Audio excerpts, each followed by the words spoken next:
You are listening to TMBDOS. They must be destroyed on sight.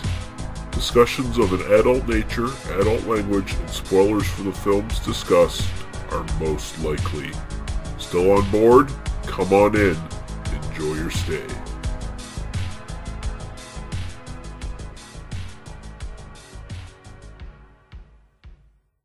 They must be destroyed on sight.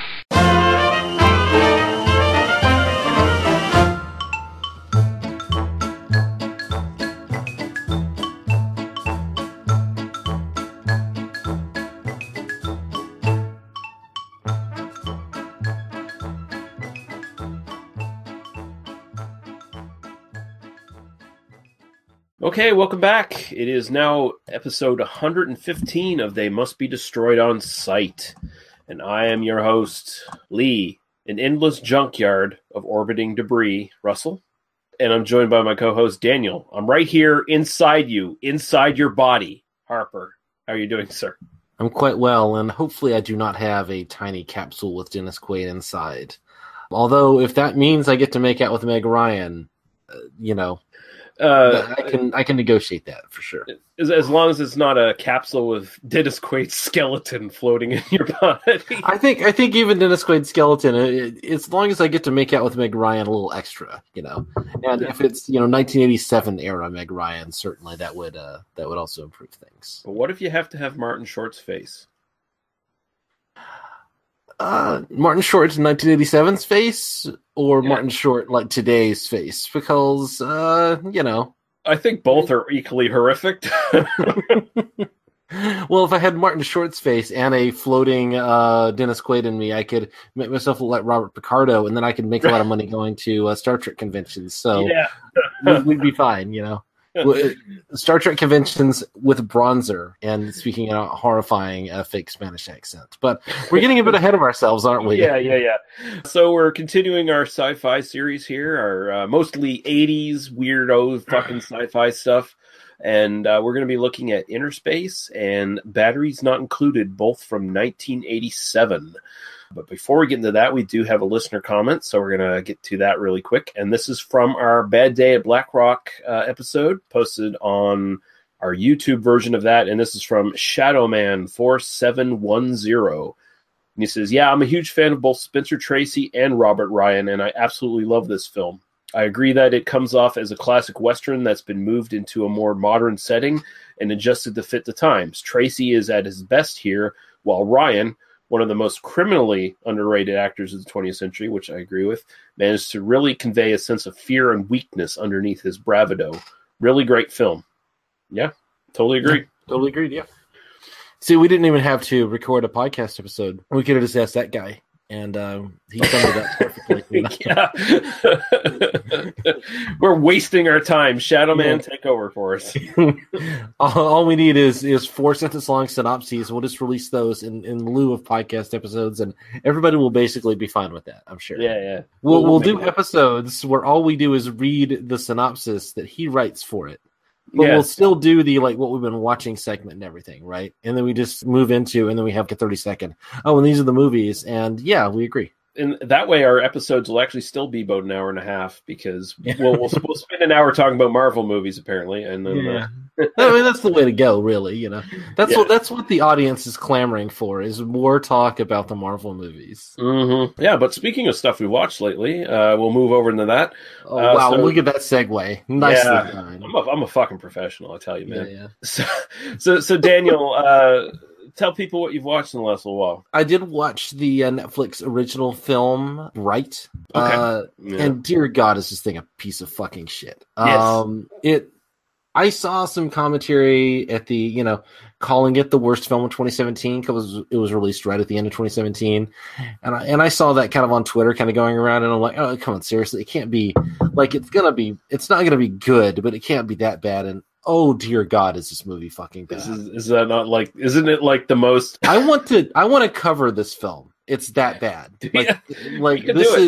This thing is I want to do a live comm of this movie and just talk about how shitty every single element is with a handful of clever ideas interspersed within it. You could teach lessons on how not to write movies and how not to direct action scenes and how not to build character drama based on this film. This is the platonic ideal of like every bad decision you can possibly make in a film thrown into one stew, and then apparently it made a bunch of money for Netflix, so there's got to be a sequel. And isn't that great? You know, it's already on my worst of list for this year. Yeah.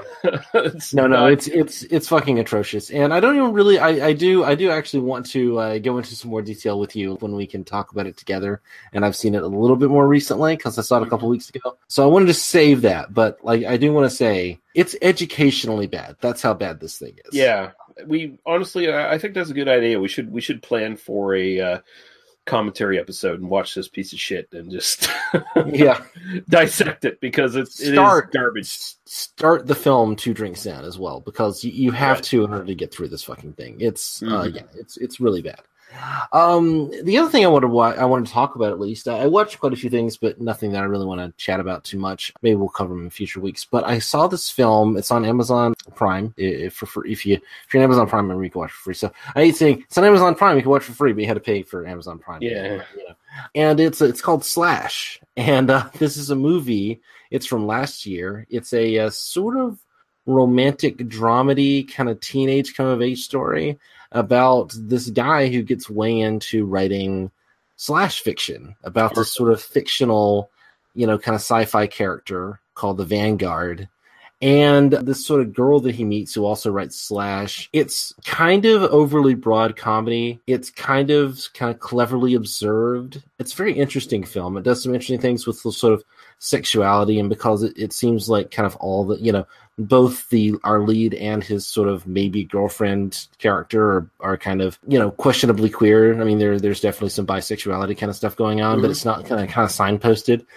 Michael Ian Black shows up in the film, and in a role that will definitely kind of make you re-envision who you think Michael Ian Black can be. I don't even know who that is. So Michael Ian Black he's one of the guys from The State. If you've seen like Wet Hot American Summer, he's one of those guys. Okay. But he was on a bunch of Reno 911 as kind of a guest star. It's kind of hard to like pinpoint a particular role you'll know him for, but if you Google his name, you'll probably like go, I know. I'll probably see his face. Yeah. You'd see his face to know who he is. He ends up playing this super creepy guy who's kind of running a comic book kind of convention that I don't know. This is not a great film. It's on my list to possibly be in my top 10 of the year, not because it's perfect, but because it's interesting.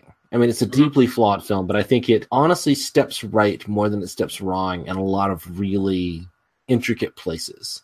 And it only steps wrong in some sort of stuff towards the end, and some characters who kind of become superfluous, and there's some stuff going on that. But for the most part, it's actually way better than it has any right to be. And it's not really laugh out loud funny, except for in like a couple of places, and that's kind of knowing internet culture stuff, which isn't like inside internet culture, but there is a little bit of the like the dude sends a message and then he's, oh no, am I going to get a response back? And there's a very, kind of the interactions that people have are very much like meeting people online kind of stuff. So if you've been online for a while, and if you're a podcast listener, I assume you've spent a lot of time on the internet, because that's just my assumption. I think you might get something out of this film. It's interesting. I don't want to oversell it, but it's definitely way better than it has any right, and I would recommend checking it out. That's how you do suspense in modern movies: a character waiting for a text message. Yeah. Well, when you see the little thing where like the little bar is like filling up, and they're typing something, and then like, oh no, what are they gonna? That's I'm inside the house. That's how tension goes. The most frustrating one is it goes along for like 5 minutes, and then it's like a 1-word response. It's like, what the fuck? The worst one is when it shows up and then goes away, and then shows up and then goes away, and then like you don't get a response for 10 minutes, and then you get the 1-word response. That's the they were considering that response. They think I'm an asshole. That's what that is. Or when it's just, I agree. Yeah, fuck you. No, you don't. Yeah, you don't agree. You're just being nice at that point. Yeah. So the only thing I watched recently just popped up in Canadian Netflix. I don't know if it's on the US one. Ghost in the Shell, the live action adaptation with Scarlett Johansson. I basically just watched this because I was kind of interested in seeing where the because this was one of those movies that sort of got that whitewashing accusation thrown against it, right? So I was kind of interested in seeing where they went with it and seeing if it was credible accusation, basically, because I was familiar with the original film and to some extent kind of like the TV series that came from it and some of the subsequent films. And actually the whitewashing thing isn't particularly accurate if you actually know the sort of source material and what they're going for with the characters. It's much more about how the outside is irrelevant to what people are really about and what their character is. I mean, it's in a world where basically race and gender can be changed about as easily as changing your socks, because it's all about body modification for the most part. And I mean, the character that Scarlett Johansson is playing it's a cybernetic body, right? And it's like a human brain implanted into that. And I mean, it's clearly shown that the original form of her was actually a Japanese girl implanted into that. But if you're familiar with the original anime, and I don't know if you are or not, I've seen it a number of times, not recently, but I've seen it. Yeah. It really doesn't touch too much upon that sort of identity question. A lot of anime is really kind of weird and skewed anyway, because a lot of the characters don't really necessarily look any nationality to a certain extent. And I mean, there is an argument there of how different cultures draw themselves in cartoons and how they envision them. I mean, you can make the argument that Japanese people would watch that and go and totally identify that, yes, she's Japanese, whereas a Westerner would say, oh no, she looks white to me, Right. There is a deeper discussion there, but I think given the ideas behind the source material, if you actually watch the original animated films, the sort of whitewashing thing really is only valid in the fact that they needed to cast Scarlett Johansson to try to sell this movie. Yeah, I mean, and I think that's kind of as far as it goes in a lot of ways, is that, I mean, you can always write a justification into, it's sci-fi film. Oh, gender doesn't matter and race doesn't matter. So obviously white person is going to be, even if you were going to talk, I mean, it is sort of, it's all in how you use it. And I haven't seen it. I just kind of I think people just saw Ghost in the Shell, this classic work of Japanese animation starring blonde white girl, essentially, although she has dark hair for the, and I think that's as far as you need to go to kind of go, of course it does, because it's Hollywood. So it's less like an indictment of Ghost in the Shell, the film, for doing it, and more like, well, this is just how Hollywood works, right? So. And I mean, to be fair, I don't think this movie would have necessarily made any more money if it was a Japanese actress that was cast as the lead role, because it's really not all that good. I would say it's probably the better version of Johnny Mnemonic to a certain extent. Johnny Mnemonic is legitimately good, though. So that's. I don't think I'd agree with that. Here's the thing: visually, it actually does recapture the animated movies very well. It stays within the sort of spirit of those things. The biggest problem is it tries to relate too much to a Western audience, where it gives more of a traditional story, where it's almost like the RoboCop story, where she's trying to discover her identity and stuff, which actually isn't a big piece of the actual anime. It's very much more obtuse in the anime. It's very much more hinted at than it is in this film, where it just directly becomes her trying to reconnect with the person she was before she was stuck into the robot body and stuff, right? Yeah. And in that extent, it's kind of shallow and a little hollow. The action scenes are pretty good. They're not overblown. The CGI looks good. The villain is terribly written, and it's kind of a combination of a couple villains in a couple of the films. And that's another problem with this. It tries to combine several Ghost in the Shell movies into one thing, and it basically makes for kind of a disjointed narrative. But it's not nearly as bad as people were just saying it was. A lot of people were piling on to this film, and they were unfairly piling onto it. Some of these movies kind of become just generic targets. Or and I think that unless this movie had been really good, I think people would have embraced it. But if it was even mediocre, it basically just becomes, why did you do this to this property A? And also, you turn this into fairly generic Scarlett Johansson action picture again. Yeah, that's kind of my biggest criticism of it, is you didn't need to make this film, because honestly, the anime does it so much better and is much more deeper and interesting. And I mean, they do an admirable job. I mean, they recreate the anime as well as they can as a live action film, but there's no reason to do it. It does everything the anime did, including not making any money for Hollywood. It's kind of yeah. In fact, costing a lot of money because you had to pay. No. But, it's been on my. One day I do want to do like the Scarlett Johansson action flick, kind of marathon, and do that one, and like In the Skin and Lucy and right. Was it Under the Skin? That's the one where she's an alien. Under the Skin. Yeah, that one I definitely want to check at some point. Yeah, I think we should do Lucy Under the Skin as an episode at some point. That'd be so cool. I've seen neither of those. I would like to. I saw Lucy advertised somewhere, and I was like, oh, that looks like something I should definitely check out as sort of brainless action flick at some point. Yeah. We'll take a quick break for some podcasts that we love and maybe a little bit of music, and we'll come back and talk about some movies. Did you ever see a film at such a young age it left you traumatized with cinematic wounds? Necrophilia. It's a dead issue, man. Don't push it. Cinema Psyops is a weekly podcast documenting an ongoing experiment on the mind of an unwilling test subject. No one should have to watch this movie. Oh, no one should have to watch this? No one should have to watch this movie. Surprisingly, it's not a topic that a lot of people really want to tackle. I'm shocked, prudes. I know, really. Right? It's the next sexual frontier that no one wants to explore. I am, in the most sincerest of senses, disappointed in you. It takes a powerful goddess like Connie, jam her arm down the monster's throat and kill it. Oh, I'm still tripping out over that. Even as a kid, I was like, I gotta find a girl like that. Every week, I get a new look of disappointment that I never thought I could get out of her. Unimaginable. At 12 years old, you should not be watching this movie. Obviously. At 13, you should not be. 14, you shouldn't be. I'm not entirely sure even 17-year-olds should be watching this. Just because you're offended by something doesn't mean that you have the right to demand that it doesn't exist. Watching this film again, I had all of this like little nerd glee with everything that kept little popping history up. all popping up absolutely. at you. So I totally loved this film. Hey, I know why you couldn't see that. It's because your brain's warped from watching this shit at 12 years old. Yeah, this is a rough movie. I told you ahead of time when we were getting ready to do it that it was. How did you watch one. this shit at 12? Because physical wounds heal, cinematic ones don't. Listen to Cinema Psyops. Badasses, Boobs, and Body Counts is a weekly podcast that discusses all things grindhouse, exploitation, drive-in, and B-movies.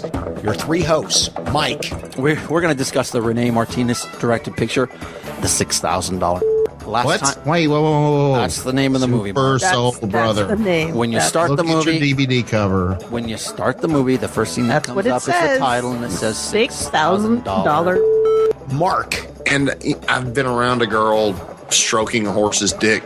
Somehow, somewhere down the line, I'm going to use that clip against you. Shh. Good.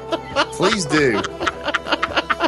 And listener favorite Iris. The deployment sock. And I'm like, deployment sock? What the fuck is a deployment sock? He goes, you know that sock that you just use? Oh my god, you guys are so gross. Like, see, so it happens for real. People do come in socks. Will make you question your political correctness while laughing at theirs. Episodes drop Sunday and can be found by searching for BB and BC Podcast via iTunes, Libsyn, Stitcher, Google Play Music, and everywhere else you can download quality podcasts from. You can also listen to episodes directly from the show's website at bbnbcpodcast.com.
Okay, first off, we're going to be looking at Innerspace from 1987.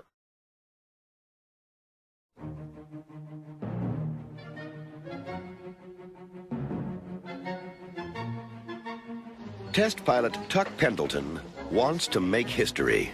Supermarket clerk Jack Putter needs a vacation. Jack, you're late. That's not good. You know it's coupon day. Lieutenant Pendleton is about to be miniaturized, placed into this needle, and then injected into this rabbit. Rock and roll. But something went wrong. And Tuck's about to get a new destination. Inside Jack Putter. I'm not a man. Hello, can you hear me? I'm possessed! Now, Jack's got twice the problems. How you doing, Jack? But he's double the man. With Tuck on his side. Kicking more accounts! In his gut. And on his case. You're not gonna bag groceries all your life, are you, Jack? And only 24 hours left for Jack to get out of danger. So that Tuck can get out of Jack. Dennis Quaid, Martin Short. Give yourself a shot of adventure. Innerspace.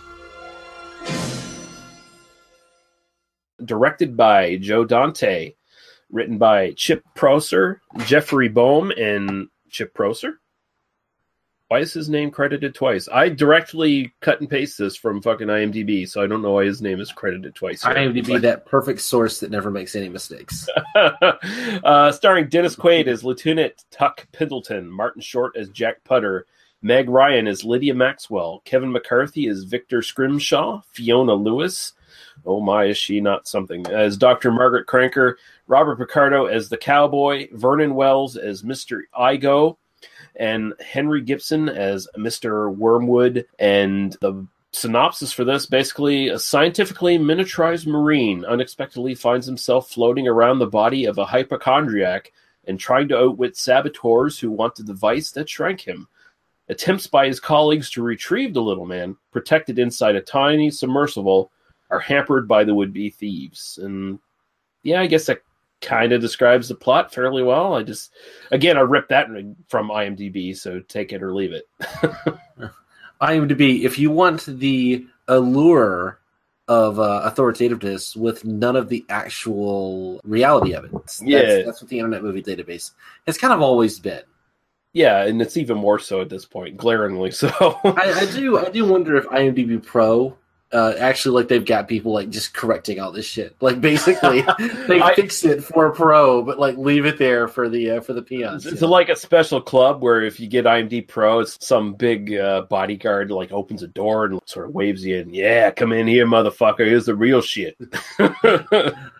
I think really all you need to know about the validity of the Internet Movie Database at this point is that it's one of those websites where using the app is actually worse than using it on a mobile device, which is significantly worse than using it on the desktop version. Literally, if I Google a name of a film and I see the IMDb link, I just keep scrolling. If there's not a Wikipedia link, I go find something else that actually click on IMDb.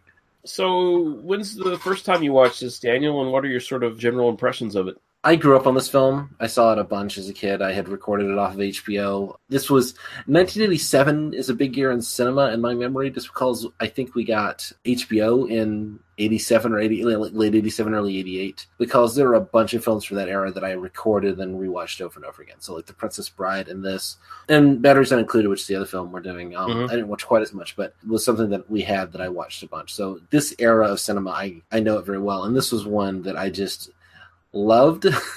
Rewatching it, wow, does it's a film. It's certainly a film. There's definitely stuff to like about this film. I kind of have this lifelong love of Dennis Quaid, and I think largely because of this film. Meg Ryan is great in this. I mean, she's not really given a character. She's definitely kind of adorable, Meg Ryan. She's not written very well, but she does what she can with it. Martin Short gets some goofy, funny scenes. Mostly him kind of acting by himself and doing physical comedy. I mean, this is kind of the key era for that for him. Like, so, no complaints there. Yeah.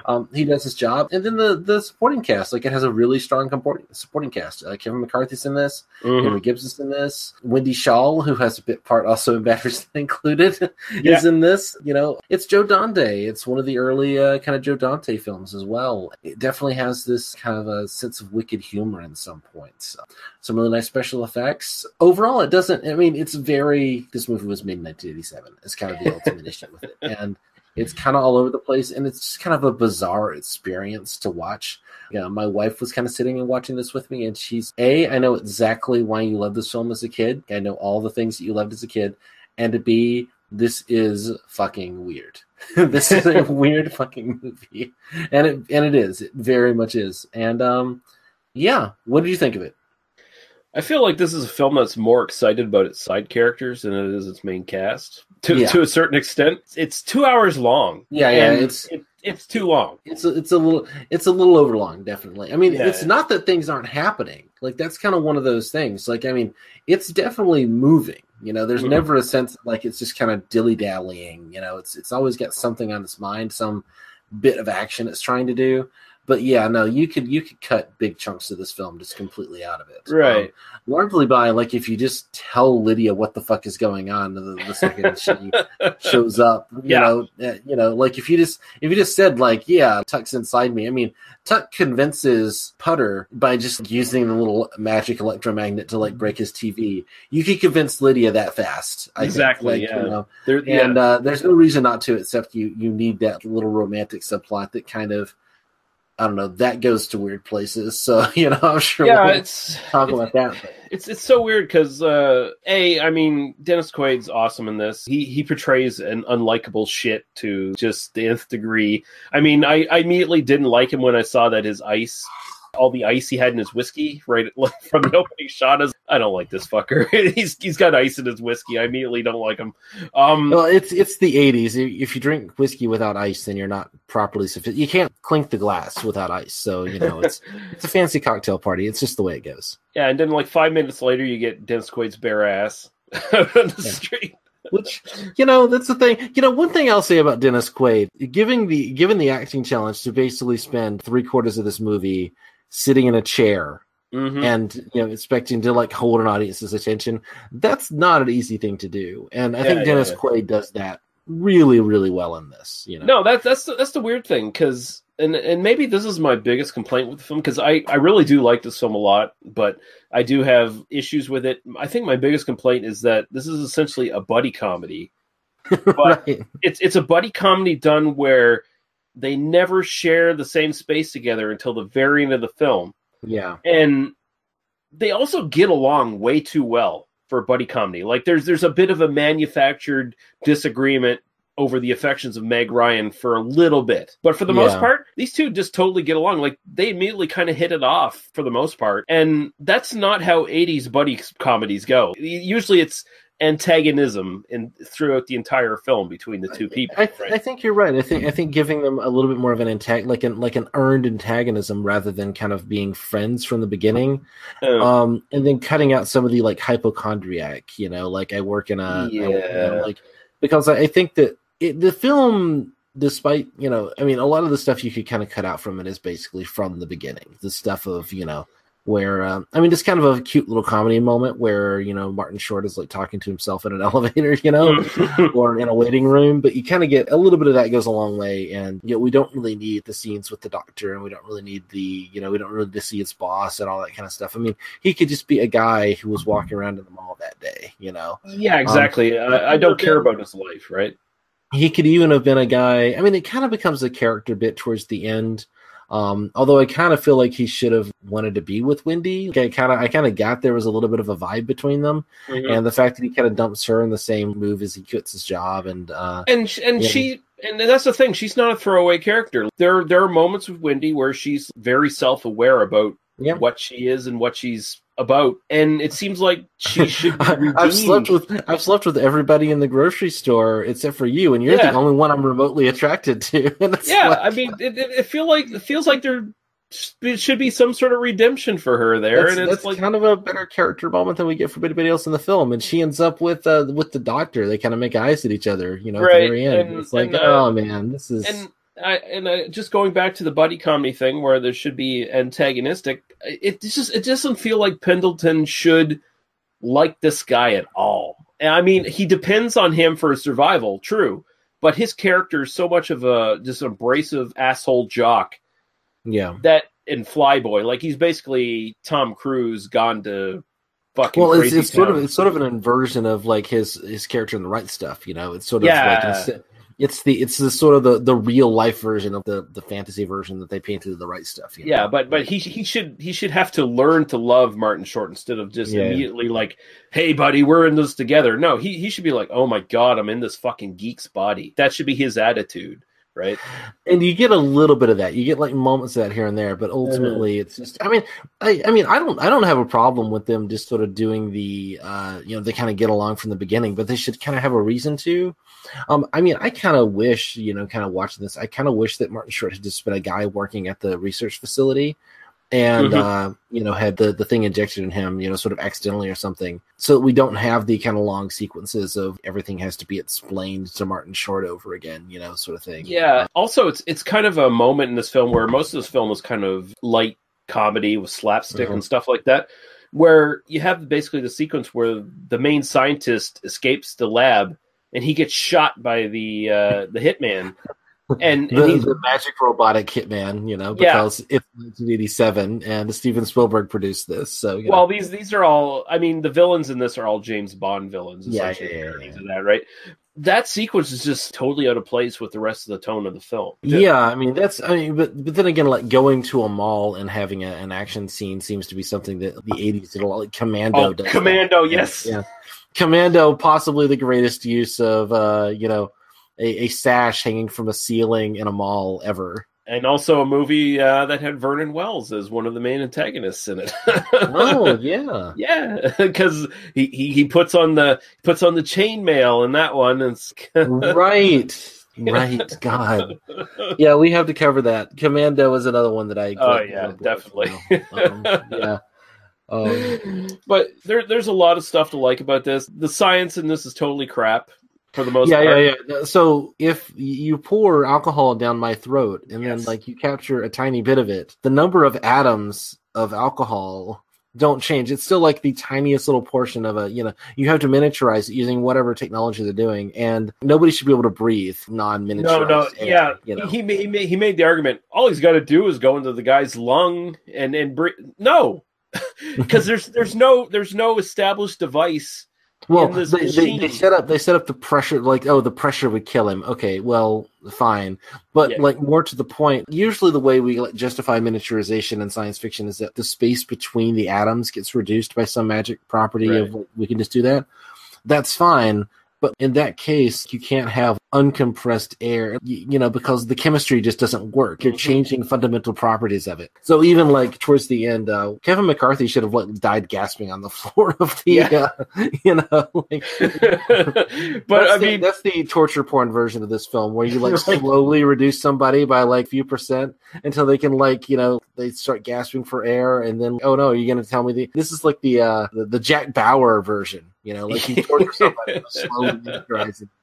But at the same time, as much as the science is crap, I really like it because it does kind of maintain a really fun kind of sci-fi thing. Yeah. And I mean, you got the opening stuff where they're showing all the shit they're doing, and they're bringing Dennis Quaid in for to be the test pilot and all that stuff, and they got all the sort of technical stuff to sort of suck you into it all. And I mean, you get that fantastic voyage kind of thing, although much more darker. Like this is very much basically taking the Fantastic Voyage and modernizing it. So he's inside the body, and it's much darker. He's got lights on his fucking submersible and everything. It's not like Fantastic Voyage where it was like almost psychedelic inside the body and stuff, right? Well, I mean, the 60s are definitely doing the this is mind trippy, and here it's a lot more. It seems like they're actually using what was at the time really cutting edge kind of medical imaging technology in order to give you.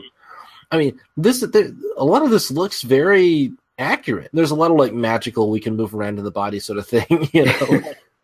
All you have to do to transfer from one body to another is kiss somebody, and you know, no matter where he was to begin with, suddenly he's in the other body now. And that shot's really gross too, because basically what you're looking at is that submersible going between two people's spit as they're French kissing. there's a lot. I mean, again, my wife was kind of watching this with me, and towards the end, when the like the grappling hook is trying to hang on to the esophageal goo, and she's like, God, this is disgusting. Like, why are we watching this? And I'm like, I remember that shot as a kid, even just kind of going like, yeah, that was a little like that. I'm almost surprised that this movie didn't go as far as to like have him go down into Martin Short's colon at some point, floating around some big turds or something floating in there. I think a that would be the slightly more lowbrow, kind of more modern. That would be the Rick and Morty version of this. Is what it would be. Well, Rick and Morty did this. Like, Rick and Morty did like the theme park inside the homeless guy thing, you know. So,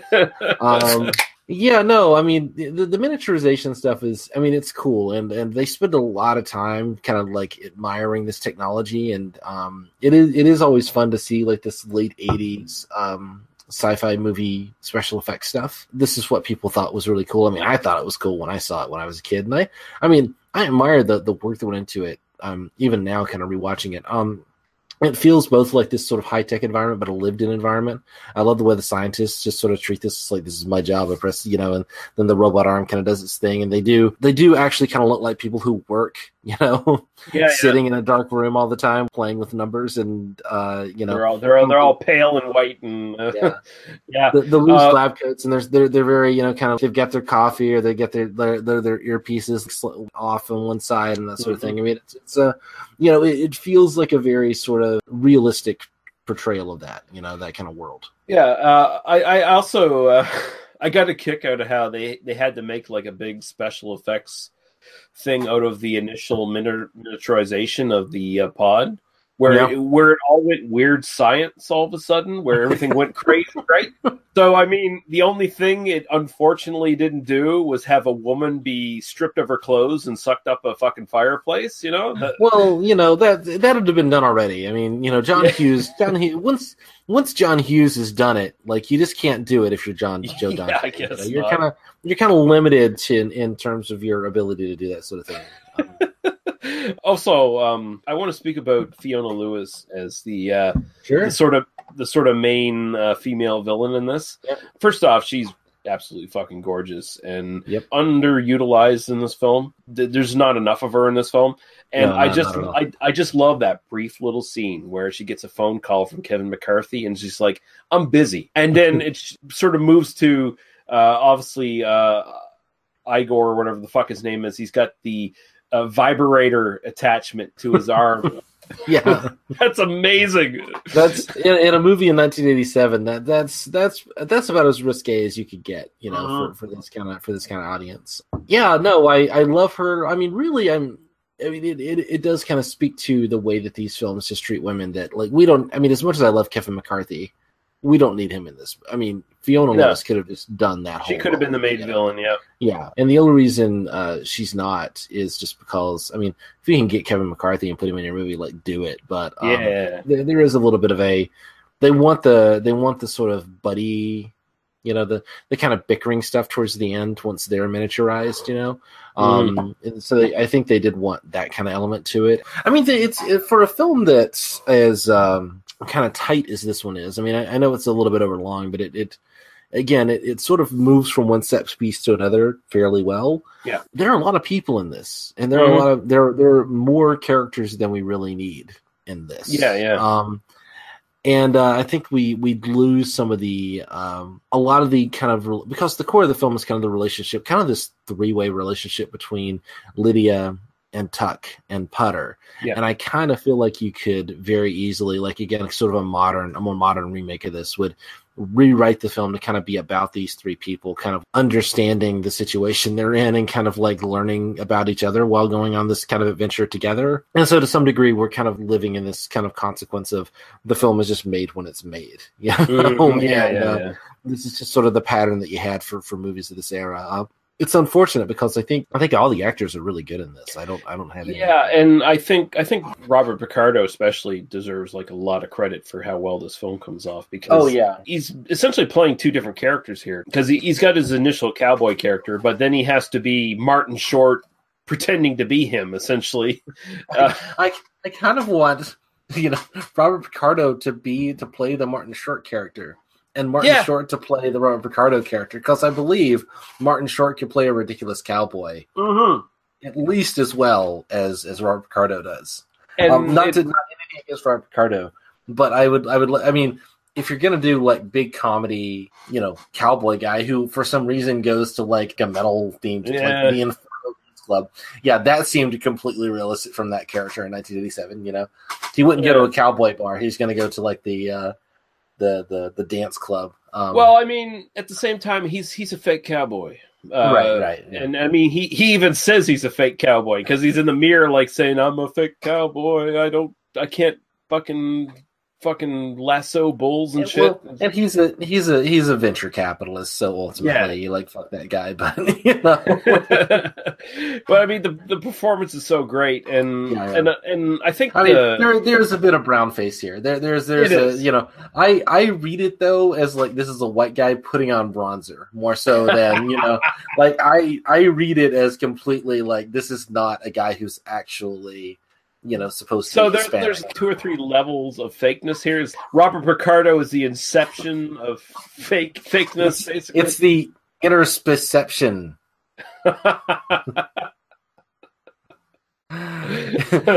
the real man inside is the man inside Robert Picardo's cowboy character. Yeah, there's like a sad, damaged boy somewhere down below all that artifice.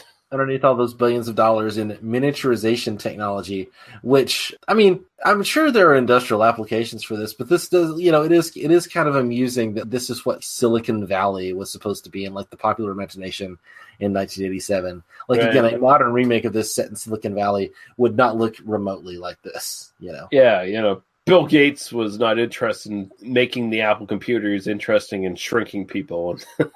It's like, but I mean, hey, Robert Picardo, he's doing good for himself. He introduced Velcro to the Persian Gulf, so he's already set for life. Yeah, well, and clearly that was something they needed over there. Yeah, a lot, stuff sticking together. It's good stuff. Martin Short, I mean, it seems like kind of big parts of this are kind of improvisational. Yeah, I think if there's one bit that could really easily be cut, it's some of that kind of material. Him dancing.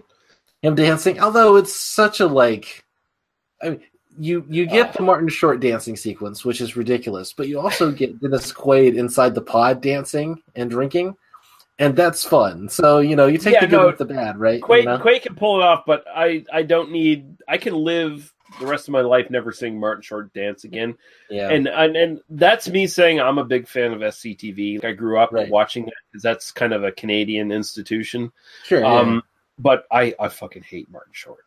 I hate him so much. I can't stand the motherfucker, but he's tolerable in this. But there are points where it's okay, dude. Rein it back a little bit. Just rein it back. I now have a list of films we're definitely going to cover, including Three Amigos and Clifford, and you motherfucker. Well, Three Amigos, I'll agree to. I'll agree to that because there's at least there's 2/3 of the Three Amigos that are worth talking about.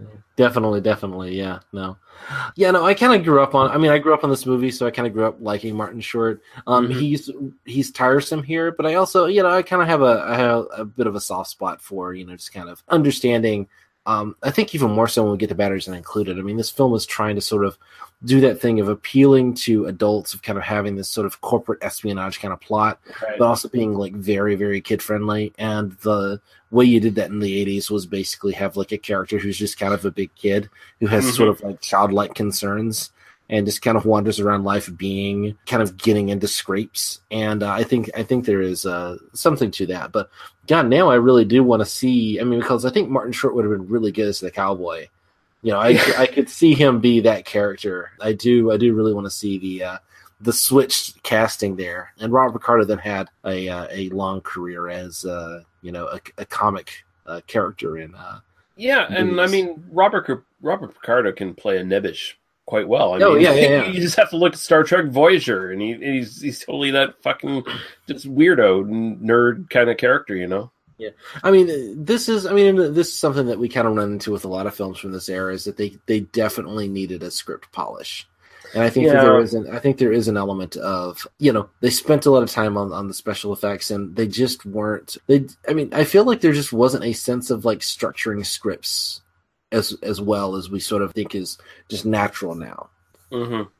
I mean, if this script was polished, I mean, I could have seen it cut down to like 90 minutes or something like that, right? I mean, it could easily be a 90-minute movie, and it could easily be a 90-minute movie taking this basic concept and then doing, you know, the kind of more interesting things with it. Kind of let's do the interesting things and kind of leave some of the broader comedy and some of the like kind of action scenes that go nowhere, like the I'm jumping out of the refrigerated van, you know, and standing on the car hood and all that stuff.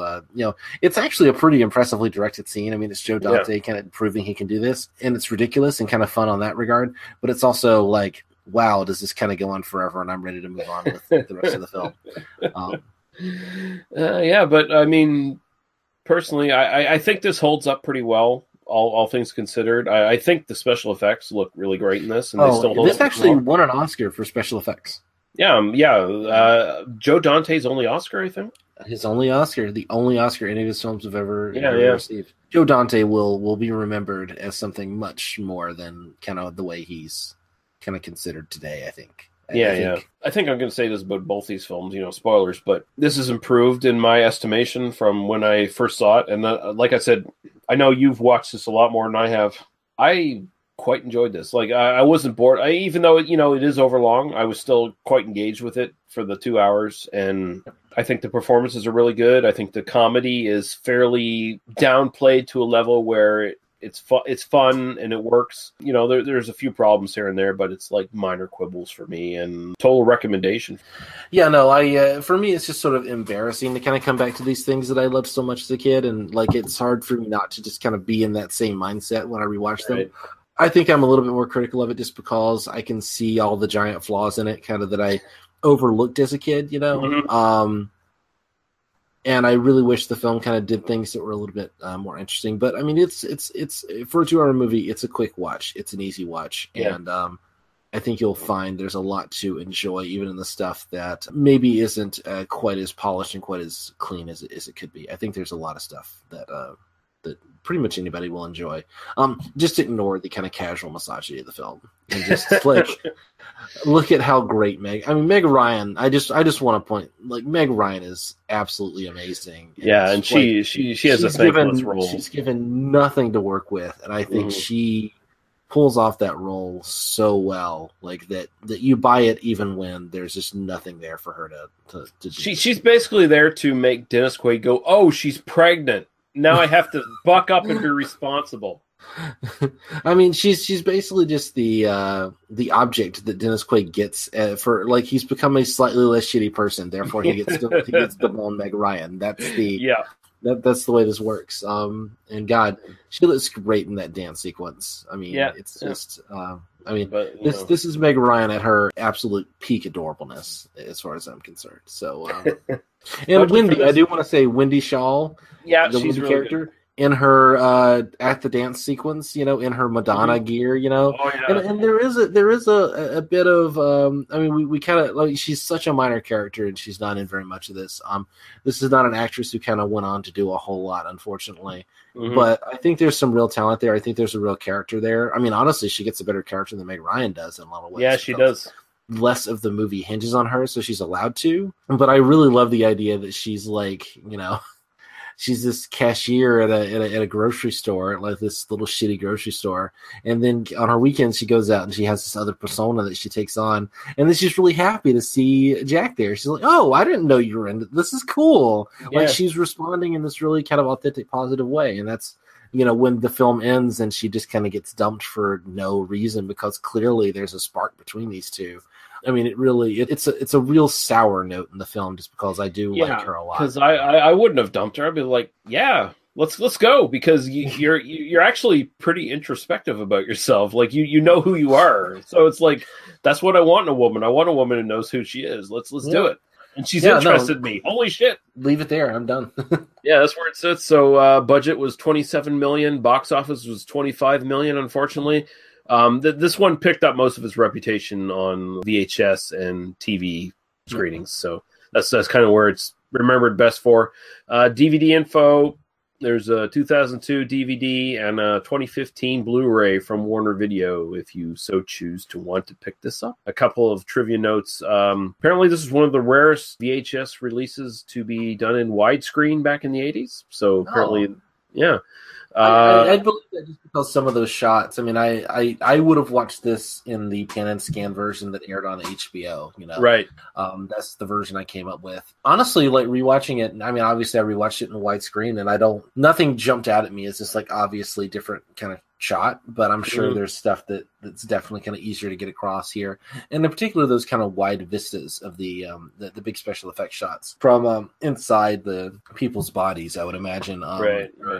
Definitely kind of vastly superior in the kind of cleaned up widescreen version than on the VHS. So yeah, I could definitely see why they did this widescreen. Yeah. Film's title, Innerspace, was derived from the script the film that inspired it, basically, the 66 Fantastic Voyage. In the film Fantastic Voyage, the term Innerspace was spoken at least twice. Also, just a mention on probably one of the best special effects sequences here. After Scrimshaw, Cart, and Kanker are shrunk 50%. The scenes in the back of the car, those were done with forced perspectives. So basically, they're like 20 feet behind Martin Short and Meg Ryan.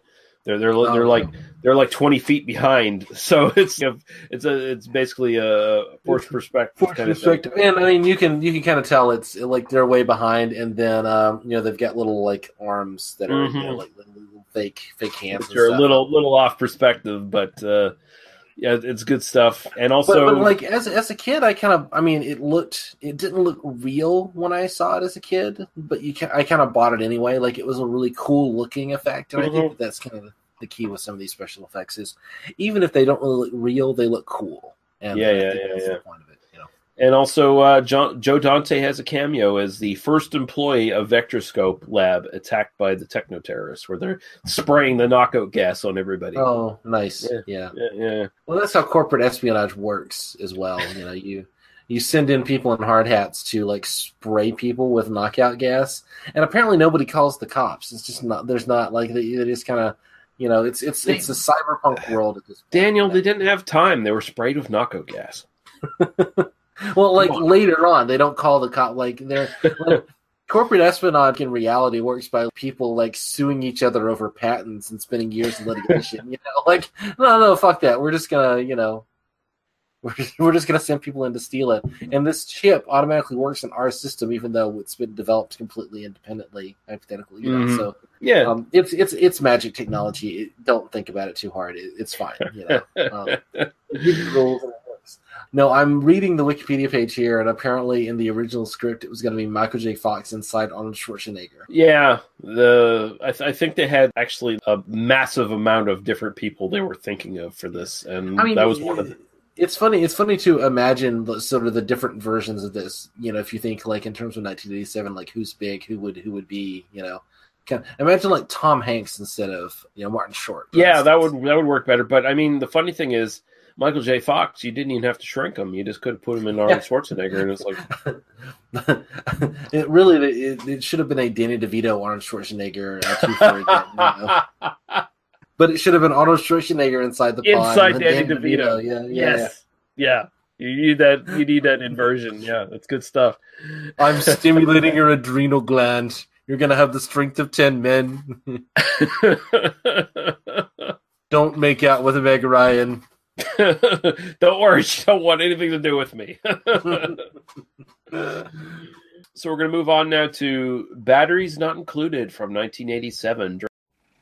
The residents of 817 East 8th Street are about to lose everything they have. What do you mean those tenants are still in there? Tonight. I'll have them out by tonight. Nothing in this world can save them. Nothing but a miracle. Steven Spielberg presents a Matthew Robbins film.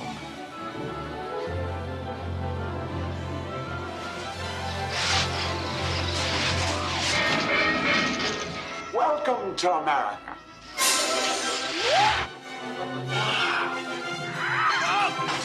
Spaceships from a very small planet. Very small. This is history. Machines that reproduce themselves. I like being a family again. What the hell is that? It's them, the little guys. I don't know how you got here or why you picked us. Somebody's helping them. Somebody's bringing them together. Is that why you're here?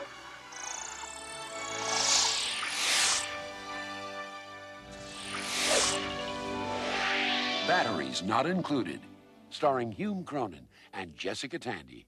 Directed by Matthew Robbins.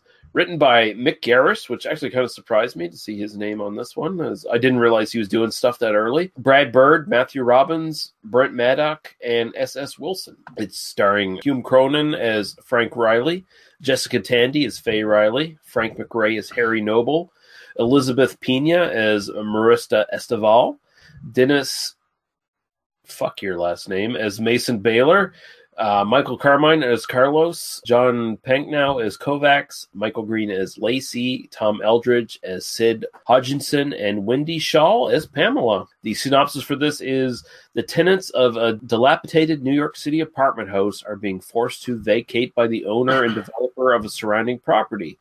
A family of alien robots who are wizards at repairing things first find a home with the tenants and then come to the rescue. And yeah, that's a fairly good synopsis, I think. Yeah. Daniel, when's the first time you watched this, and what's your sort of general opinion on it?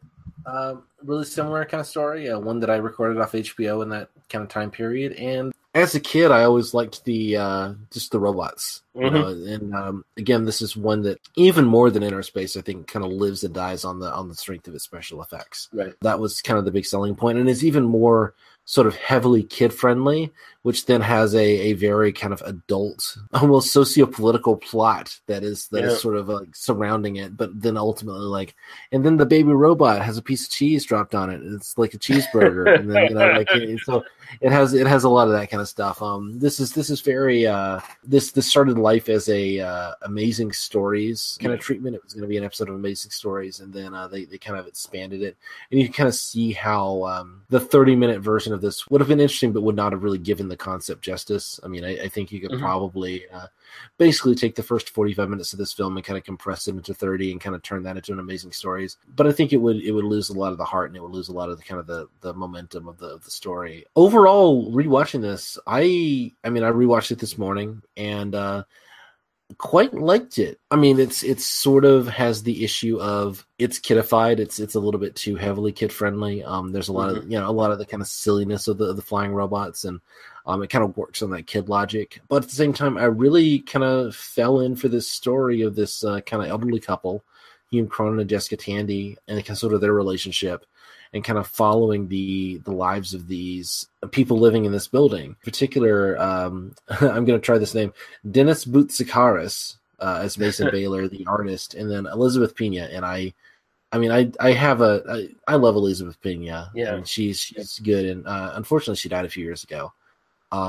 Did she? Yeah, she died in 2014. Oh shit. Yeah, no, but she's in Lone Star, which is a film we definitely have to cover. She's got a key role in that.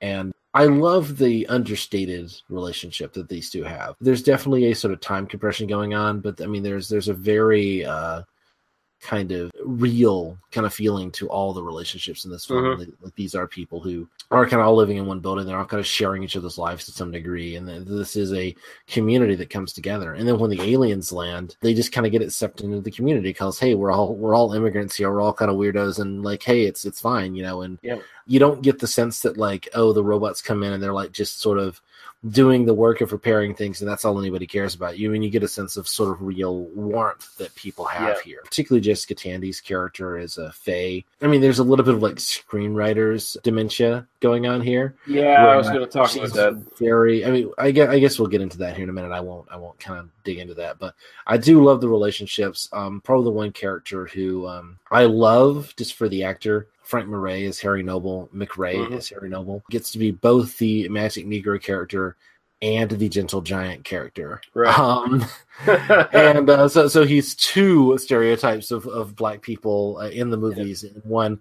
And yet, just like with Meg Ryan and Innerspace, I kind of follow along with the performance. I think the performance kind of makes it work. I hate the stereotype, but I kind of love the character anyway. And partly that's kind of like I always loved him growing up with it. But he's definitely this kind of stereotypical figure in the film, and that weakens it. But he's so lovable, and so it's difficult to take too many points off because it kind of works in context. But it's a little bit unfortunate. But that's kind of like I like it. I like this film, and I think it works really well overall. Like I said, I hadn't seen this one for a long time. I think the last time I saw it was as a kid. It's getting on 30 years since I've seen this. This movie is 30 years old. It's getting on 30 years since I've seen this. I think when I last saw this, I think Walt Disney used to have like their Sunday movie night or whatever. They used to be on ABC or whatever. And I think that's when I last saw it. I think it was shown on something like that. It was like the Walt Disney Presents. Yeah, you see it airing on TV occasionally, and I think I actually saw it was like re-airing like one of the pay cable or one of the ABC Family or whatever, they're Freeform, I think is what they're calling it now. But there are a bunch of kind of channels that will just kind of air old movies like this, particularly family movies around the Christmas season. Right. And so I think I saw it airing and went, oh, I haven't seen that in literally like most of my life, and wouldn't it be nice? But I definitely was not a teenager the last time I saw this film. So yeah, same here. And really, when you think about it, this isn't really a sci-fi film. I mean, these alien machines, they could be fairies or ghosts. You could substitute that very easily. But the thing that really struck me about this rewatching it is it's actually a really good kitchen sink drama kind of idea with just normal working class people all stuck together, basically struggling through and trying to persevere through just normal everyday problems kind of thing. And it's a really nice little sort of collection of characters working off each other. All the actors in this are really good. I mean, Hume Cronin and Jessica Tandy, who are a real life couple, they're just fucking immaculate. They were married for 50 years, and watching them, you can tell they were married. Going on I actually love Hume Cronin. It's kind of amazing to see a man of that age like carry a film like this the way he does. His physical acting in this is exceptional. Yeah. I mean, because he's a character who has a short temper, and at times he just goes off the fucking rails and like starts kicking furniture over and shit like that. And it's like you're kind of surprised to see that happen. Jessica Tandy, the mental illness aspect of this is probably honestly the only really, outside of the Magic Negro stuff, is probably the only real downfall of this, because half of it is good and half it's really bad. I call it screenwriters, dementia, just because it's sort of there when it's convenient and not there when it's not convenient. That's the thing. It feels like the film's telling you it's kind of cured by the end of the film. Almost kind of makes you think it was brought on because of the pain over losing her son. It kind of gives you that idea. I don't think necessarily it was intentional by the filmmakers to put that idea forth, but I think it kind of comes through that way, where it's like I don't know that it wasn't like intended by them. If it wasn't, then fuck the filmmakers, because that's kind of insulting. But I mean, the way that mental illness is treated in films, and particularly it was treated in films in that era. Yeah, this is more in sort of magic realism kind of films like this. I mean, of course she's got a mental illness. She's got, and it's all going to be fixed by the end because that's how we get a happy ending. I'm actually surprised one of the fucking aliens didn't land on her head and fix her brain. When I was rewatching this, I was like, oh my god, they're not actually going to do that. I don't remember that, but I was kind of on that. So I was also scared that they were going to try that. Honestly, the thing that sells that for me, and the reason I'm kind of giving it a pass on it, is just because I think Jessica Tandy's really good. Oh yeah, her performance is great. And here's the thing, Laura, I said like half of it's really good and half it's really bad. Her performance is spot on. Like it's so good. I think I mentioned a couple episodes ago one of the movies I had watched recently, which dealt with the same kind of issues with dementia. That's something that I've experienced in real life to a real horrifying degree in my own personal life, and her performance is great. It is really evocative of what it is like to be with someone like that. It's painful to watch, and if you've ever known someone with kind of disabilities, or if you've ever been like a caretaker of someone, the way he has to like get her to take her medicine, and so-and-so's not here anymore, and like I'm gonna be that person now, and oh, well, they always play the red record when we do this, and that's what I mean. It's really well observed to that degree, like scene for scene, it works. It's just sort of when you look at the sort of big picture of what's kind of ultimately saying. I do appreciate that they didn't kind of go for the her dementia is really like she's seeing a world that the rest of the people aren't seeing, because she's like kind of the first to really interact with the aliens, and so it could have been like, oh, he really is our son, and like all these things that it could have gone in that direction, which is even more horrifying, right? To deny the reality of that. But also, I will say it kind of ends on an interesting note where it doesn't necessarily conclude where everybody's dancing in the streets or whatever at the end of the film and all happy. Like, it shows that building survives at the end, but it doesn't really let you know what happens to the characters. Like, you just kind of assume, because you never know what happens to Dennis Botra Kakadakarakarus and fucking. You can just call him Mason. Just call him the artist. Yeah, it's just Mason and Marissa. You don't really know if they necessarily get together. It's hinted. I like to think they're going to grow up to be the characters in Perfect Timing. Like that's my. That's perfect. Yeah, I love that. But yeah, I mean, let's reference the single most obscure film we've ever covered on this podcast as often as possible. Hey, shit, what else are we gonna do, man? But yeah, I really do love this film quite a bit. I was quite touched by the performances. I really did enjoy them, despite some of the issues I have with it. I think overall this is a really good family film. And not only a really great family film, but a film adults can appreciate as well. Yeah. Well, at this time, like the way you write these things is you kind of give like the sequences for the kids to watch, right? Teaching the robots how to fly stuff, and the robots are really cute and interesting, but there's something deeper that they don't really hint at with the robots as well, because at one point Mason takes the magnifying glass and looks inside the robot, and you see there's way more shit going on inside those things as well, almost like there's a bunch of those little fucking robots going on in that fucking robot. Well, and they have the ability to like form little pieces of themselves and like, transforming. Their whole repair ability seems to be based on their ability to just sort of morph appearance and morph structure, and, kind of like they grow arms when they need them and then they don't have them for the rest of the time. I mean, this is a very, which is kind of in tune with late 80s kind of stuff. This is a very pro-recycling film. Because the robots basically goes right along with Cherry 2000. It's the flip side of Cherry 2000. Yeah, because the robots are always stealing metal pieces of whatever, like toasters and pots and shit, and they're basically refurbishing them for their own desires and to help repair the building and stuff, also to reproduce ultimately.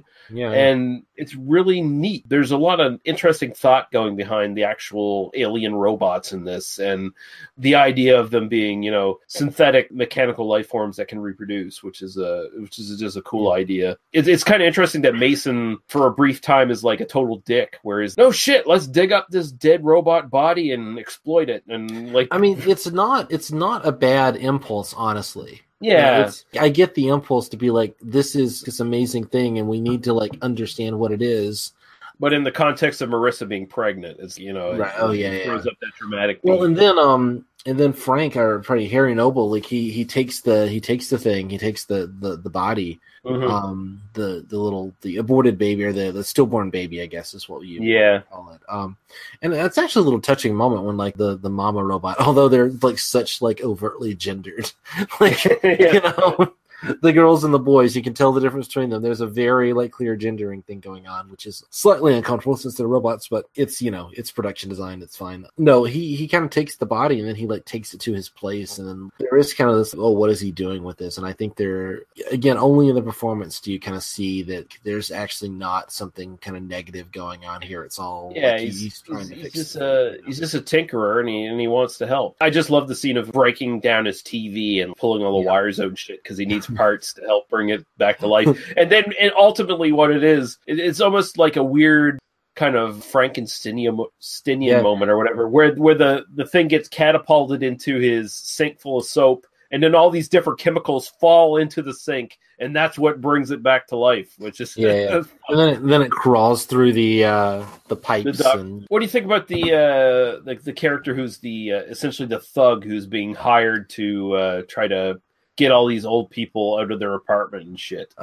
Carlos, he's Michael Carmine, who died just a few years after this film was made, unfortunately. Oh, Jesus Christ. Another one. Fuck. Yeah, this is the thing with doing old films, is that everybody's dead, right? But And you know what? But he was only 30 years old when he died. I was just looking him up on Wikipedia. He's 27 or 28 here. He died 2 years later. It's And for the longest time, I thought he was a really prominent Latino actor. I'm totally fucking blank on his name. He's actually in this film as an extra at the end of the film. I don't know if you have the IMDb up or not. I think we already had the IMDb discussion. I have the Wikipedia page open. Yeah, I don't even think he's credited, but what the fuck is his name? Because he's and I'm hating myself for blanking on his fucking. Look it up and I'll talk about this character. Luis Guzman. Luis Guzman. Yeah, no. That's who I thought. He looks like kind of a skinny Louis Guzman. Yeah, no, I could see that. Luis Guzman is at the end when the building is recreated and he's in the crowd. Oh, nice! I missed that. Yeah, no, that's fuck. Awesome. I can't believe I blanked on that. I'm disgusted. Yeah, I was I don't know who you're talking about, so I can't really help you out there. But no, I actually really like this character. I really like how conflicted he is, and it's basically there's this Trump-like developer. Yeah, who I said, who in the late '80s, Trump was known as this sort of hostile takeover kind of developer guy who's basically hiring one half of the poor to kill the other half. Right? Yeah, he basically got this. He's got this sort of it's at least this sort of multi-ethnic gang of toughs. It's not quite. I hired the Latin kings to go in and kill the old people. That would be a little too on the nose. Yeah, it's a little bit on the nose. But I was afraid that would be an element of this. But it's not. They do have the gang is fairly multi-ethnic. There's a white guy, there's a black guy, and then a bunch of people who speak Spanish. But you've also got one of our leads, one of our good guys, Elizabeth Pena. Obviously, she's Hispanic and she speaks some Spanish and kind of gives us that side of it. I really love that he's a full-fledged character. I really love that he's conflicted. I really love that he's not very good at his job in some ways. They just kind of hired him to come in, and I love that he of all the characters in the film, he has the most interesting arc. And I think it's a good performance. I think he's got some real moments of tenderness, particularly with Jessica Tandy. Towards the middle, when she's calling him Bobby, and he's kind of sitting at the you think there might be a moment there, and then it kind of ends up. But he's also then towards the end when he's trying to save her life, and he's he's a character who obviously has a lot of pent up rage in him. Yeah. But there are moments where Jessica Tandy's character kind of breaks him down, where he starts getting very connected, and it's a very kind of nuanced performance. There's no one note to this performance at all. Yeah. It's actually pretty goddamn good. And I'm actually kind of surprised because considering this was going to be an Amazing Stories episode. The Amazing Stories episodes were much more garnered towards just kind of anthology, almost horror to a certain degree in some of the episodes. So you almost kind of feel like he would have met a really bad end if it had been an Amazing Story episode. Right, yeah. Where he would have died up in the roof, or something like that, or he would have, he would have gotten his comeuppance because he would have been the ultimate bad guy. You wouldn't have gotten the larger story. Yeah, just looking it up, Carmine died of AIDS-related illnesses in 1989, so he was one of the victims of the AIDS crisis. Fuck you, Ronald Reagan. That's all I'm going to say about that. Yeah. Unfortunate, great actor. Yeah, no, I mean, really, and I mean, you look at his Wikipedia page, he's got a handful of credits. He's not, I mean, this is probably his biggest role. Yeah. I mean, it's kind of depressing, But he's great here, and I mean, definitely worth. I mean, this film is almost worth checking out just to kind of check out. I mean, wrapping up. I mean, not. I mean, we don't have to wrap up necessarily, but just kind of giving a big picture. I mean, this film, the effects are phenomenal. Like it's for this era, for this kind of pre-CGI era. There's a lot of really great effects work. They hold up really good. I didn't see any edges on this shit. Some of the scenes are definitely like you can kind of tell they did like stop motion and then sort of blue screened it in. Particularly like when the babies are walking around and there are like actors moving around in the same shot, but it still looks pretty good. And particularly again the flying sequence, the sort of the animatronic work, the puppetry work, I guess, is kind of more what they're doing. I mean, sometimes you can kind of tell, there's somebody off camera just holding the thing and like moving it around. But that's fun stuff, and particularly like the flying sequences and the sound design, like of them hovering and stuff. That sort of adage holds true, though, that if you can physically see it interacting with the rest of the movie, you can buy into it a lot more than you can with CGI, right? I mean, that's just it. The thing is, we know, like today, of course, they do it completely with CGI. Yeah. And it would look seamless to a degree, But because it's done with CGI, it looks like everything looks kind of like vaguely unimpressive, right? You get a little bit of uncanny valley. Whereas here, because it's just, of course it looks phenomenal. That's what CGI does. It makes this thing look phenomenal, Whereas when it's like an actual puppet and they had to be kind of clever about how they constructed it and all these scenes had to be meticulously planned out. And this is only a $25 million movie. Like this is not like even adjusted for inflation, that's about $50 million. So this is not a super expensive film. It looks phenomenal, and I do think this is worth seeing both for the special effects and for the performances. Just for the performances. And, I mean, even just for Cronin and Tandy and Carmine, and Elizabeth. God, I mean, it's a great cast. It's actually the guy from Mad About You. John Pankow, who I kind of grew up with Mad About You, or not grew up, but like in my teenage years, I watched a lot of Mad About You, so I always love that guy showing up in films because he's like cousin Ira. But I just love the construction worker or whatever who throughout the film, he's just so indignant. Like he obviously hates these motherfuckers he's working for. Yeah. So at any chance he gets to fucking throw mud in their face, he takes it, which is his. I love. He has one of the best lines at the end is where it's like, what do you want to do? It's gone. It's down. We don't move till he leaves. Yeah, we don't move till he moves. Yeah, and it's such a. I mean, I don't know. It's one of those political emotion kind of things, where like it really is. It's that moment of solidarity. It's like, look, I know what my job is, but I still have this humanity in me, and I'm gonna enforce this. And I'm not doing shit until this guy decides it's time for him to move on. Yeah, well, I mean, you can sort of sympathize with the workers because they're just doing a job, and they don't necessarily like it any more than anybody else. But they're basically. They're like Hugh Cronin and Jessica Tandy and all them. They're stuck in a position where they have to do this. It's almost like we're all trapped in this like capitalist hellhole. Yeah, where we really. Have to, it's kind of weird. It's almost like all of us are trapped in this system. And if only we all had magic robots that would come and save our lives, then things would be better. Yeah, but I mean, it is. This whole film is really just a metaphor for automation, ultimately. Yeah. Magic alien robots are going to come and save us all from the vicissitudes of capitalist exploitation. That's I do love how basically the alien family. You get the idea that they're kind of offended at the end. Oh shit! You let shit go sour, and we hate you. And we're leaving, but no, they come back. Basically, their whole race.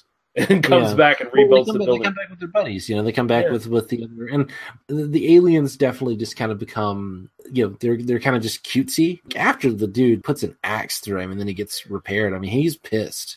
And you kind of get that moment of, no, we are leaving. This is over. I really wish that we'd gotten a little bit more. I mean, it's hard to say. I wish we'd gotten a little more of a sense of them as characters. Kind of feels like there should have been like a sort of more connect communication-wise between them. Yeah. Maybe there would have been some sort of dialogue established beyond just... Right. I'm glad we didn't get one of them like squeaks at the other, and then they like, you know, you get like a subtitle underneath or something. I'm glad that they are sort of voiceless. I mean, it's a complicated kind of question. Like, you know, do you want to turn them into like such caricatures where they're literally squeaking at each other or something?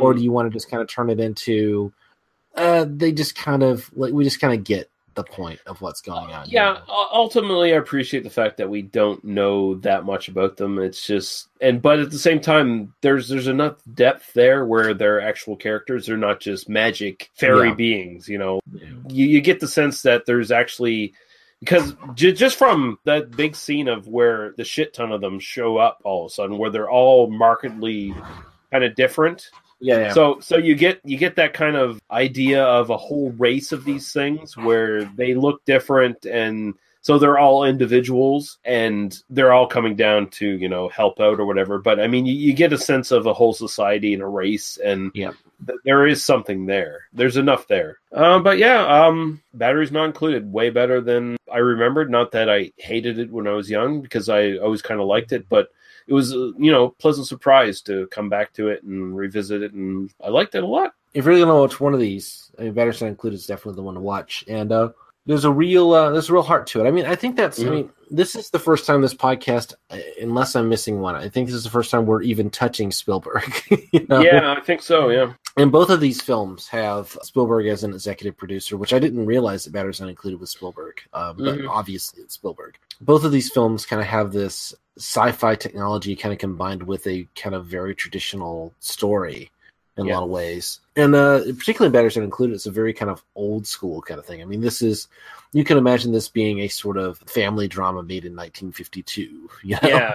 Like there's nothing, I mean, even though it's very 80s in terms of its conception, in terms of what's kind of going on sociopolitically and in terms of like these old buildings being torn down. I mean, it's not hard to imagine this being like an Elia Kazan film, like, you know, with them younger. And one thing that I kind of come across is like, I don't know that I've seen Hume Cronin and Jessica Tandy in anything other than the Cocoon movies. I don't know, Jessica Tandy's in Driving Miss Daisy, and then this. I mean, I know we're talking about doing the Dorothy Malone. We're going to do some Dorothy Malone films at some point here. I think I'd like to do some more of these kind of old school actors, particularly like do some Hume Cronin and Jessica Tandy stuff. Kind of see them when they're young and kind of get a better sense of them, you know, kind of before, because this is, I mean, it's kind of astonishing that these two people had such a late career resurgence. I mean, you know, Hume Cronin, I think, is like 86 years old at the time that this film was made, you know. Well, Tandy lived to about 95, I think, and Cronin died in 2001, I'm pretty sure. Yeah. So Cronin was born in 1911, so he was like 70, 76. So 76, not 86. But still, like, he's... To imagine that, and then he's the lead in a $50 million movie adjusted for inflation, right? And Jessica Tandy was 2 years older, so she's 78 at this point. Yeah, and both of them, I mean, most of their careers was probably taken up in movies between the 40s and the 60s, and then as their careers kind of slow down where they're just getting parts here and there. Yeah. Yeah, no, I mean, it's always amazing to see people at that age who get to come back and be in movies and really, and again, they're both phenomenal. Like there's no hint of, you know, kind of phoning it in or whatever. I mean, these are people who got the chance to kind of be in some big movies very late in their lives, and they seem to be really enjoying it. And particularly, I mean, I think Hume Cronin, I mean, I cannot say enough how much I just love his performance. I mean, you talk about the physicality of it. Yeah, you totally get his character. You get everything he's thinking and feeling. You watch him, the way he, like, gives her the medicine. You know, like, you kind of watch, even just the way he sleeps, you kind of get this guy. I mean, he feels like this very lived-in man who has lived this life. I mean, this is not an unsophisticated performance, and like I said, being a person who has experienced taking care of someone with mental illness, his performance is spot on. Like I feel what he's feeling, very much. Mm-hmm. No, and you know, we don't have to talk too much about that, but I mean, I think we both have experiences similar to that. Yeah, sort of, you know. taking care of people. Yeah. But yeah, no, I definitely want to check out some more Hume Cronin and Jessica Tandy films, and I really like Batteries Not Included, and I still kind of like Innerspace. I think it's I like both. I'd actually like to do Batteries Not Included. I think it would be a really nice companion piece to Up, the Pixar film. That's kind of is. And it is interesting how Up kind of does the same general concept, but kind of treats it slightly differently.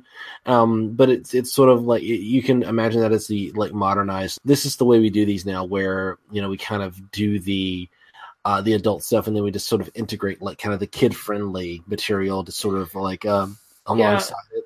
And I'm glad that Hume Cronin is not like a garrulous old man with like a small child running around, Yeah. But both are centrally they're kind of about lifelong relationships and the memories of those relationships. And you can argue that if you're living with someone with that sort of degree of mental illness, you're kind of living with their ghosts. Oh, definitely. Yeah, and so that kind of resonates very well.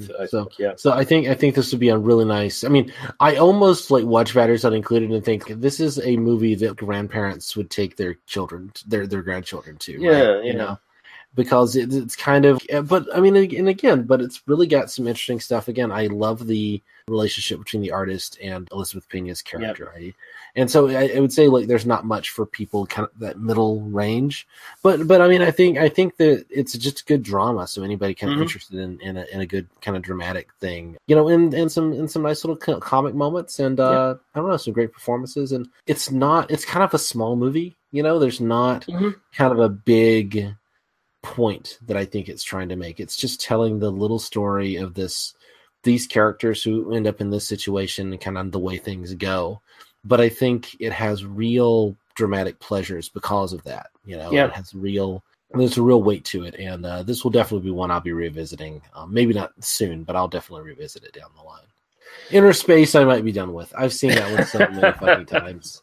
I might kind of never sit down to Innerspace again. But if someone in Hollywood wants to hire me to write the good version, the more modern version, like you can find few people who know that film as intimately as I do, and I can rewrite that for you. I will rewrite it for cheap.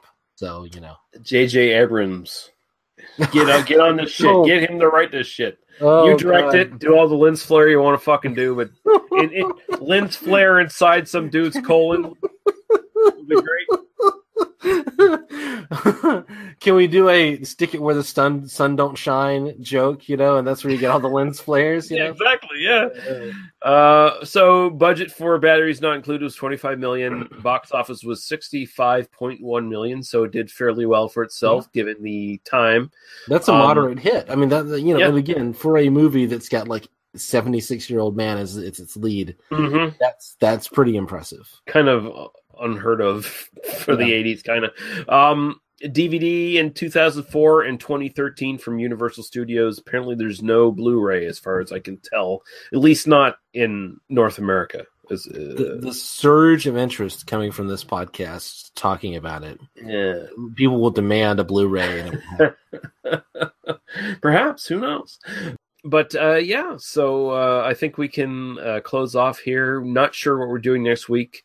Might be Enemy Mine. We'll see if we can convene with one Kit Power and get that worked out. He's going to show up and do Enemy Mine, so we'll see if he can show up. What's the other one? What are we talking about doing, or do we have another title? We had a list, but I'm blanking on it because I'm kind of drunk. So, no, that's fair. No need to announce it here on the show. Yeah, that's fine. Next episode, shit will happen. Yeah, it'll be Enemy Mine, or it'll be something else that's from the 80s or 90s and has a sci-fi theme. And there you go. And it may be two things like that. Might be two. If it's Kid Power, it's going to be one thing. If it's just us, it's going to be two things. But yeah, TMBDOS.podbean.com. Daniel, where can people find you? You can find me on Twitter at Daniel E. Harper. I just recorded a new episode of Wrong with Authority, which is the podcast I do with my British friends about movies about history and the history they're about. I don't know when that's going to get released. Probably this will be released first, but be looking out for a Gangs of New York episode of Wrong with Authority in your feed very shortly. Awesome. And I did the ending in the wrong order. Usually I ask you what you're doing first and where to find you, and then I say go to tmbdos.podbean.com. That's okay. Yeah, I totally fucked. By the way, we were just on Badasses, Boobs, and Body Counts earlier tonight, and we did The Zodiac Killer with Mike Murphy, Iris, and Mark. And it was a fun episode, and that should be up before you hear this episode. Usually there's a very quick turnover with Mr. Mike Murphy, and so that should be up Sunday. So by the time you hear this, the Badasses, Boobs, and Body Count episode with us in it should also be available, and we will link to that motherfucker, and you should listen to it because we're equally great in that as we are in this. We're equally great in that, but less drunk because we did that one first. So. Yeah, we were much more sober then. I started that podcast completely sober. I was trying to be a professional for that one, so Although I didn't take any notes, you took notes, so there's. No, but you did a good job either way. So let's not start sucking each other's dicks here. Oh, so I think it's a little too late. All right, time to. Yeah. We're done. Yeah. Next week we will do something for your listening pleasure. Yeah, so thank you everyone for listening, and we will be back when we're back. Goodbye.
Thank you for listening to They Must Be Destroyed on Sight.